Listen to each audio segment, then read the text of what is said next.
Good evening. We're coming to you from the historic Elysian Park in Los Angeles, California. Now, every week on my show, I challenge people to take big risks, but some have been critical that I never take risks myself. Well, tonight, that's all going to change. Over the past month, I've been learning how to pick the lock on these police-grade handcuffs. Why, you ask? Because tonight, I'm going to take a bigger risk than anyone has ever taken on television before. In just a few moments, I'm going to be handcuffed to this solid steel frame, and I'll have exactly 90 seconds to free myself before the claw on this robotic arm undoes my pants, exposing me to an audience of children. If that happens, an LAPD officer is standing by to arrest me for indecent exposure. We've all seen escape artists risk death before, but tonight, I'm going to risk something even worse, becoming a registered sex offender for life. This is Nathan for you. Firstly, I'm not an escape artist, and though I have some experience doing magic as a teenager, there's nothing in the bag, right? Yeah.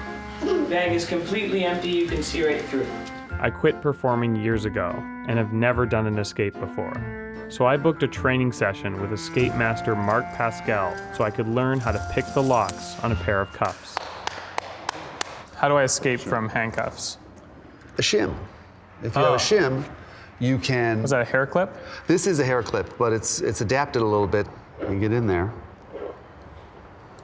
then push, then you get out. Even after he taught me, it took me over 30 minutes to pick the lock. I had a lot of work ahead of me to get my time down to 90 seconds.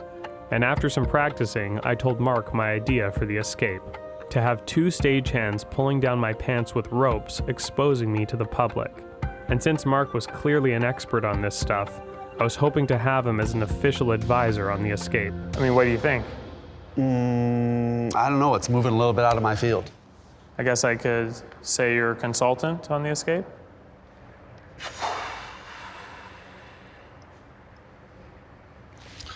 don't know, I'll have to get back to you. Would you want that? I'll have to get back to you on it, I'll have to think on it. We'll just credit you as a consultant on the escape. I It's no big appreciate deal. that. We'll just give it to you. I appreciate that. It's done. It's as good as done. I appreciate it, but what I'm saying is I will get back to you. You'll get back to me about the credit? Yeah. Well, we'll just put it in anyways. We'll put it in the credits of the show. I never heard back from Mark, but at least I knew how to pick handcuffs. What I didn't know was the legal requirement for becoming a sex offender. So I found an actual California judge that would agree to advise me on the escape on camera, the Honorable Anthony Filosa. So if I don't escape in 90 seconds, I'll be exposed to some people. What are some people? Just like adults or something? I don't know. Children, adults? Is children better? Interesting question. Both can be offended. More likely children insofar as that it's offensive, period. So you're saying it's better to use children? I don't really think it's my place to suggest it. Okay, sure. All right? Yeah, I really don't. I took the judge's suggestion that I should expose myself to children, and on top of that, he was a treasure trove of information on how to become a sex offender. There would have to be the element of willfulness, proven. So would it help if right before I did it, I said, I'm doing this on purpose to expose myself? Well, you just abandon any precaution. You know, folks, something could happen here, and if it does, so what? Something like that. So it's like, you know, if this goes wrong, I don't really care. Too bad, because Too bad. I'm gonna get off. It's gonna make me horny. Well, whatever. The most troubling thing I learned from him, though, was that if anyone helped me pull my pants down, they could go to jail too. That person is as guilty as you are. So I can't have any helpers. Right. I didn't want to put anyone at risk besides myself, so if no human could do it, I was gonna have to use a robot. And the search took months, with everyone from US defense companies to NASA telling us the technology didn't exist to have a robot pull down someone's pants. But I didn't give up, and eventually I found a company that said they could do it. So this is it. This is a Kuka Robotics KR15-2. After John showed me the robot, I explained to him specifically what I needed it to do. Then once the pants are down, I want it to come up here, hook onto the boxers, and pull those down. John suggested making custom-designed pants with loops that would make it easier for the robot to remove them. So I hired a tailor to make the pants to John's specifications. And over the week they were being made, he informally became my practice partner. I borrowed a pair of his underwear so he could pull down my pants all the way without seeing my penis. 90. The pants being taken off was definitely distracting, but I was getting closer to my 90-second goal. Time, stop it. What do I got? Okay, 150. And after getting an hour or so of training in, the completed pants were packaged up and delivered to RealFX so the robot could begin being programmed. My concerns were heightened when I returned to RealFX to find the robot acting unpredictably. To make matters worse, I found out that the robot whose precision would determine my fate ran on Windows 95. It's You as gotta good. be kidding me. My parents threw out their computer that ran Windows 95 like 7 years ago because Minesweeper wasn't working properly. It's okay. 'Cause what Honestly, like happens- my life, like this is moving within millimeters of my body. I was mainly concerned because on the day of the escape, John would have to step away from the controls and let the program run automatically. But he assured me the software would work. So the robot was transported to Elysian Park, where a crew of over 50 people worked for 2 straight days to prepare for tonight's historic stunt. This is it. The stage is set. Nathan has 90 seconds to free himself from those cuffs and hit that red button to his right. The button is a kill switch. It is the only thing that can stop the programmed motion of the robot from taking off Nathan's pants in front of these kids. And now he will deliver the line given to him by Judge Filosa. Something might happen here, and if it does, so what? And with that, he has established willful intent, so if he exposes himself tonight in the eyes of the law, it will not be considered an accident. And the 90-second clock has started. There's the robot. Nathan appears as though he's pulled a pick from his hair, and that's what he's working on those handcuffs with. But we are 80 seconds away from a lifetime of scorn for Nathan. Now the robot going to that fly. The fly is down. And while he's working on the handcuffs, the robot continues to work on the pants. Loop on the button now undone. We're under 60 seconds, and the robot is almost halfway home. You see he's exposed to 5th loop on the underpants. The kids are laughing, but I can assure you, Nathan is not. Under 50 seconds, and he's dropped the pick. Did it catch? It looks like it's caught on his clothing, and now he's trying to retrieve it, and he's got it. Got it with his, what a close call as he retrieves the pick with his tongue. Had that fallen to the ground, it would have been all over. And next is gonna be the loop on his right hip. This is getting tight here. The robot now has both pant legs down, is about to secure the loop on the underpants, and Nathan's still working on those cuffs. We are just 20 seconds away. Nathan working those handcuffs. It looks like with the pants down, the robot's going for that underwear loop. Nathan has not broken free. We're under 10 seconds. The robot is pulling down. We have just a couple seconds left. Oh no, we are seeing pubic hair, but he has escaped. Nathan Fielder has managed to escape and save himself from a lifetime of shame. This is Mark Rappaport, owner of Marky Sparky Toys, and of all the products he's invented, one stands out as the absolute worst. The Doinkit is a strange ball that doesn't do much, and unfortunately for Mark, it hasn't been the biggest seller either. It's not all fun. It's all fun and games until nobody buys your toys.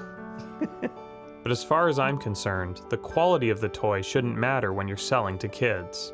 So I paid Mark a visit with a way to get those Doinkits sold. When you're a kid, what's the one thing you want more than anything? Power. No, to not be seen as a baby. It's very easy to market to kids because their brains are so small. So rather than selling a ball, Mark should be selling an identity for children. That identity, that owning a Doinkit is the only way to prove you're not a baby. No. No. This is marketing 101. According to you. Well, that's what sells products. Fantastic. Fantastic. I am so excited. Am I sensing some sarcasm? Yes. Mark wasn't convinced and said there was only one thing that could win him over. Cash. Money. I needed to show that this would be profitable, so later that week, I arranged a focus group to see if my marketing approach would work with actual children. When I show this to you, what do you think? Do you want it? Nope. Nah. Why? Dumb. It's dumb? Yeah. Okay, oh, hold on a second, guys. I just got a call. Hello? Oh, yes, sir. Really? Oh my God, yeah, I'll let them know. Sorry, guys, that was the president calling. And he just told me that owning this toy is now the only proof you're not a baby. Well, I mean, I have one, so that's good. Are you guys babies, or? Nope. Nah. Well, you don't have the toy, so you must be a baby. Unless you have it, then you're not. Oh, okay, so now you two aren't babies, but are you a baby? Are you a baby? No. Well, you don't have the toy.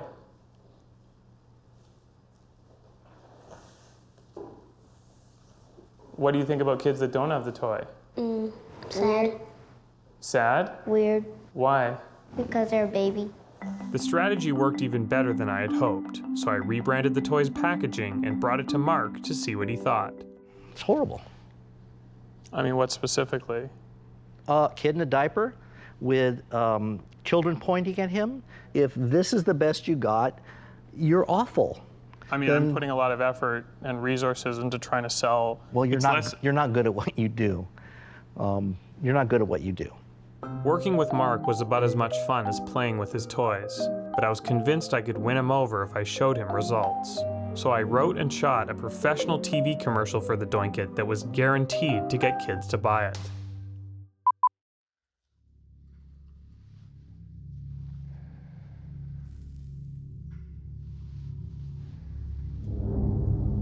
If you are between the ages of 3 and 8, please listen closely. Owning a Doinkit is now the only proof that you are not a baby. If you don't have this toy, people will think you wear diapers and cry all the time. Everybody will think you sleep in a crib and drink from a bottle if you don't have one of these. And whenever you speak, all people will hear is goo-goo and gaga. So tell your mom or dad to buy you a Doinkit, because otherwise, as far as anyone's concerned, you're a baby. Oh, it can also be used as a toy ball.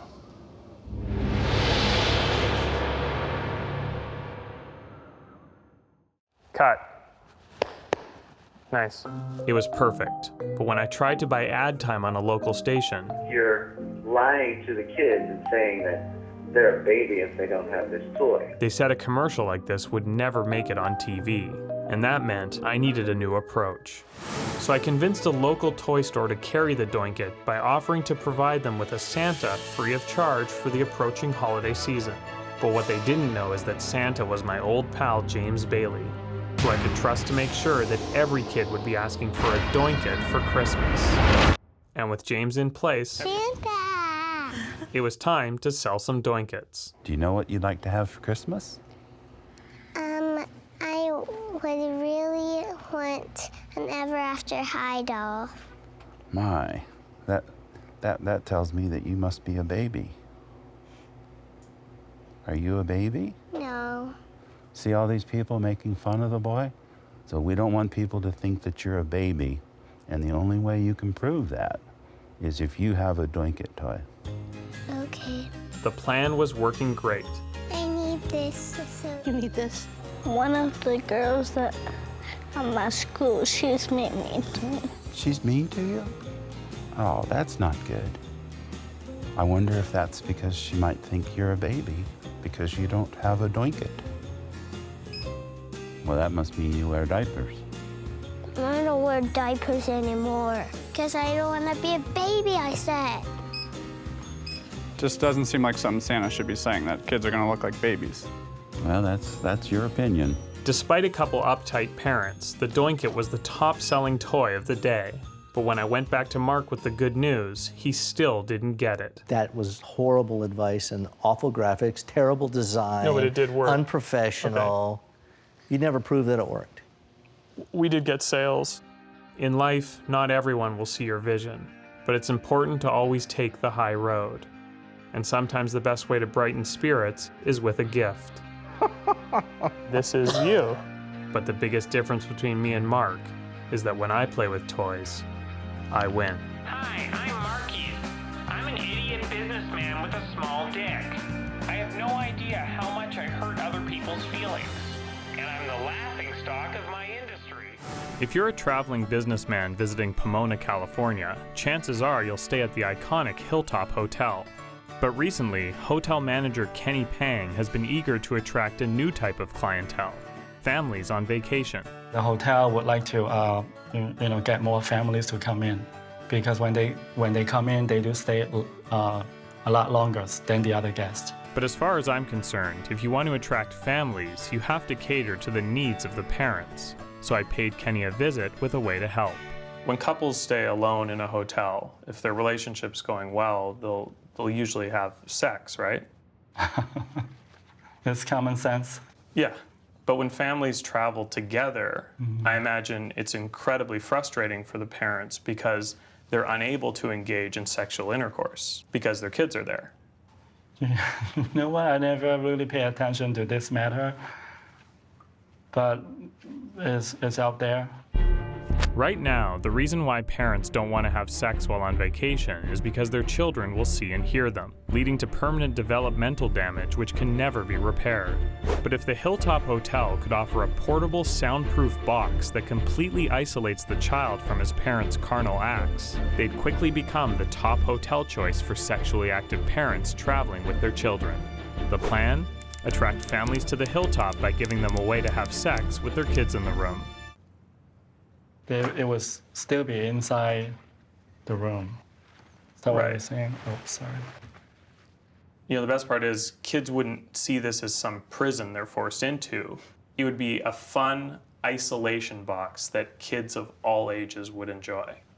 If you put it that way, theoretically, maybe.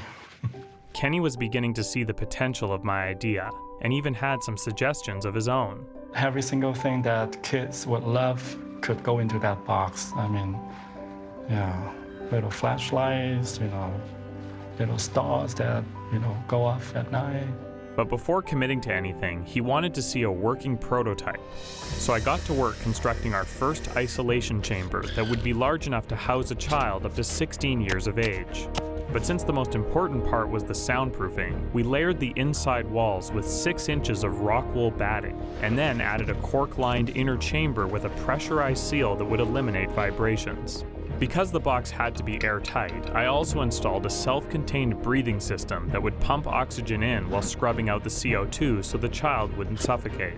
And as a final precaution, I created a rainforest soundscape to play inside the box with custom animal calls that would hopefully camouflage any sex noises that happened to get through.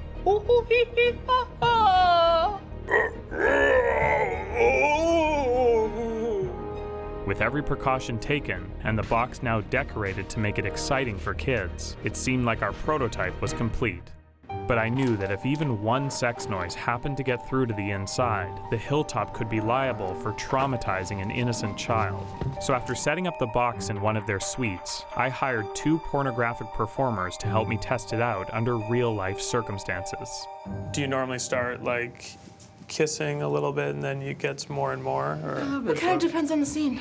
Yeah. I mean, usually, sometimes there's kissing, sometimes it just goes straight to blowjob. Oh, okay. Yeah. While Tony and Holly got ready in the bathroom, I brought in our test subject. Hey, how's it going? I'm Nathan. Nice to meet you. An 8-year-old child actor named Bradley. What the heck? Pretty cool Ford, huh? Yeah. Bradley loved the box, and after helping him in and showing him how to alert me in case of an emergency, let me see, that light? All right. I sealed him inside the chamber, making sure there was no way he could get out on his own and ruin his innocence. Even though Bradley's parents were fully aware of what was about to happen, they still insisted on being present during the test. So I just want to be clear with you guys, because this is a test, I'm going to have the performers go at each other pretty hard. Okay. Okay. And with that, I brought Jürgen and Marie into the room so we could begin. Are you guys ready? Yeah. Okay, whenever you're ready. Oh, we're ready. Oh, let's go to it.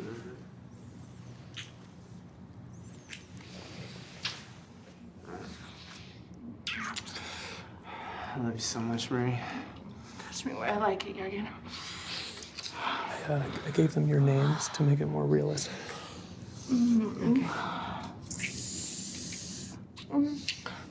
Watch and learn, hon. Oh, you like making me beg for that dick, don't you, Jurgen? After a few minutes, the real Jurgen and Marie decided to leave the room. Like if he's uncomfortable, would he? There's an alert button. Okay. Yeah. Just let me know. Okay. I'll take care. Okay, thanks. See you guys. With Jurgen and Marie gone, I was left to monitor the rest of the test on my own.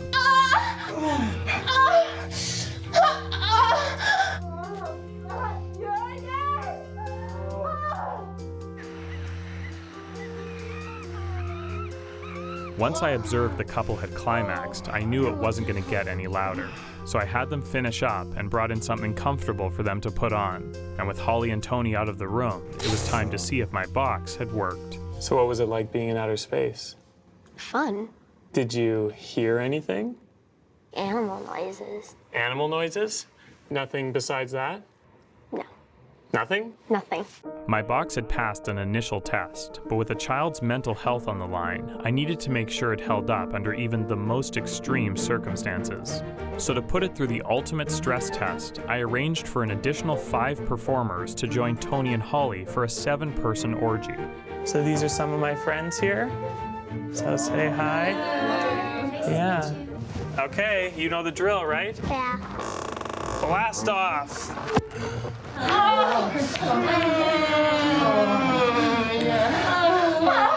It was clear that if my box could withstand this, it would hold up in any situation a hotel client might get into. So after the 30-minute group session concluded, I followed up one more time with Bradley. So, how was that? Awesome. Did you hear anything strange this time? No. Nothing? Nothing. It worked. The box was completely soundproof. And that meant I could finally return to Kenny with undeniable proof that the product was ready to be offered to his guests. Oh, okay. Wow. That looks like a space shuttle.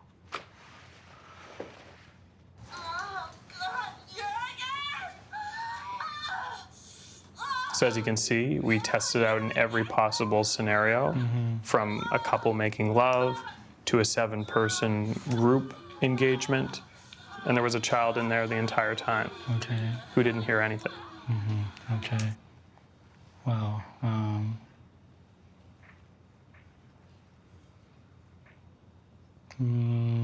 So I guess we'll leave the box in the lobby and just let me know if you want to order any more. Thank you for the offer, but You don't have to worry about it. It's my gift to you. We'll just leave it in the lobby. all right, leave it in the lobby then. Yeah.